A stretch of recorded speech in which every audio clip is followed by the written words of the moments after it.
discovering the truth above it all. It's time to elevate the conversation.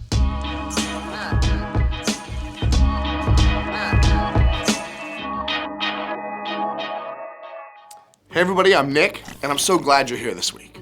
We have a ton of fun here at Hope, but we also believe it's one of the best places that you can come to have conversations about difficult, challenging, and confusing things in life. Because here you're surrounded by people who love you, care about you, and want to help you walk through difficult things with God's best in mind.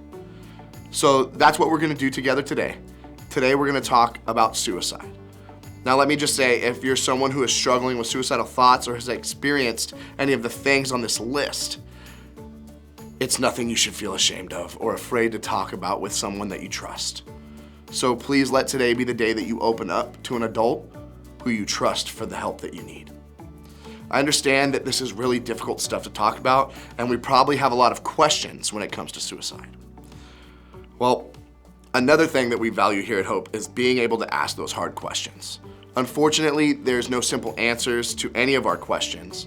Often with suicide, we end up with more questions than we do answers. And that's part of what makes it so complicated to understand. While there usually isn't one main reason that someone has suicidal thoughts or behaviors, so much of it comes down to the feeling of hopelessness and worthlessness. In other words, they feel like life isn't worth living if it's going to be lived feeling like this. I unfortunately don't have all the answers for you today, but what I do know is that God made us, loves us, and cares about every detail of our lives when it comes to our mental health. God doesn't leave us without wisdom and tools to navigate really difficult subjects like this one.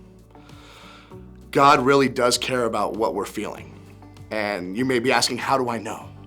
Well, we all have a Bible to look at. That's all you gotta do is run to that Bible and check it out. It's filled with real stories of real people who lived, loved, and struggled in the same ways that we do today.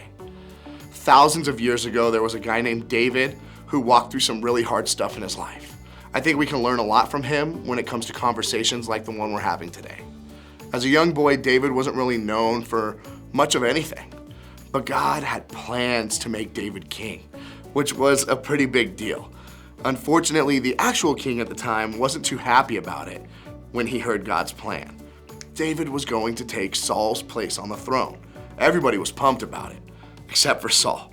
The people loved David, and that made Saul really jealous.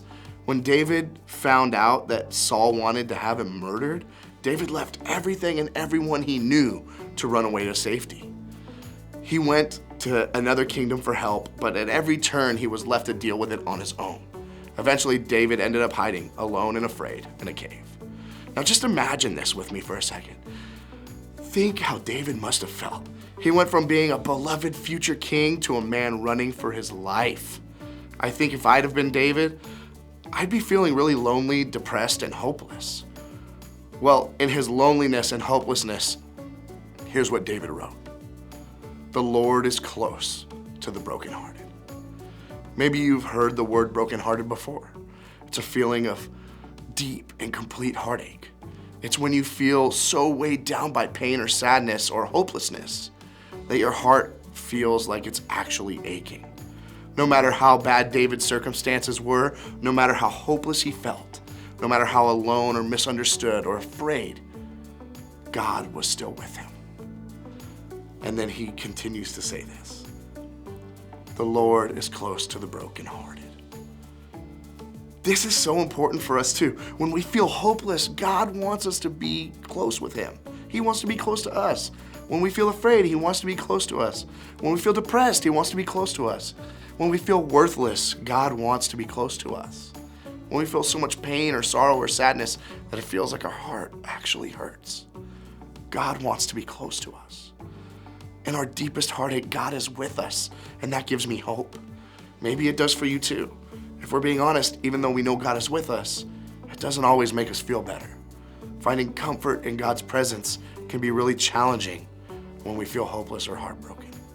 Simply knowing and believing God is near doesn't mean our circumstances get better, or that those intrusive thoughts just stop, or even that our feelings will suddenly change.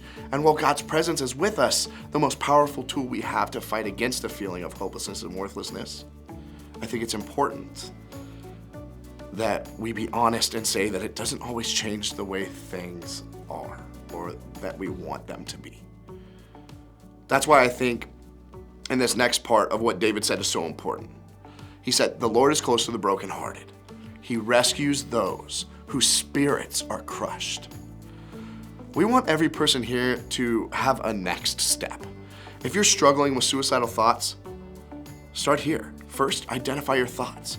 Recognize that they aren't healthy or helpful, and remember that acting on those thoughts is not the answer. Second, tell an adult you trust about what you're feeling, thinking, and get help and the hope that you need. If you have a friend or a loved one who is struggling with suicidal thoughts, remember this: take their words seriously. If they share that they're thinking about taking their own life, you need to talk to a trusted adult to help your friend get the help that they need. If someone you love has died by suicide, I am extremely sorry for the pain that you're feeling. But I need you to remember this: it's not your fault. There's nothing you could do or could have done or said to change that outcome. It's okay and it's normal to have a lot of feelings, but talk with someone that you trust to help keep your loved one and your thoughts in a positive way. God gives help. God gives hope. You're surrounded by people who love you and value your life. Your parents, people you live with, teachers, coaches, pastors. Start by sharing with someone you trust today so that they can get you the help and the hope that you need. Discovering the truth above it all. It's time to elevate the conversation